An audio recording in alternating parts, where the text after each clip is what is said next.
ইঞ্জিনৰ কণ্ডিশ্যনটো চাব পাৰে একো ক'বই নালাগে যিহেতু ব্ৰেণ্ড নিউ কণ্ডিশ্যন হৈ আছে। Welcome to our YouTube channel ইহা কাৰ বাজাৰ ব্লগ। আজি আপোনালোকৰ ওচৰত লৈ আহিছোঁ মাৰুতি বেলেনো জেটা। গাড়ীখন 2020 হয়।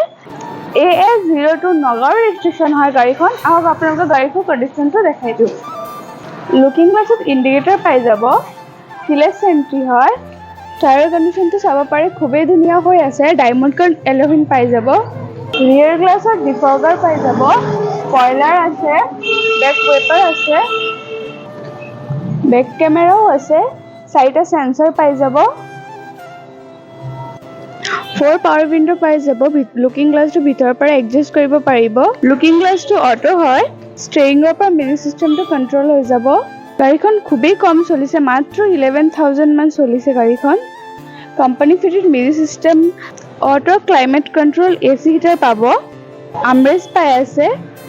বেক চাইডৰ চিটবোৰ চাব পাৰে বহুত ধুনীয়া হৈ আছে। 2টা এয়াৰবেগ পাই যাব। ড্ৰাইভিং আৰু ড্ৰাইভিং। ডিগ্গি স্পেচটো চাব পাৰে বহুতখিনি পাই যাব। বহুত বস্তু কেৰি কৰিব পাৰিব।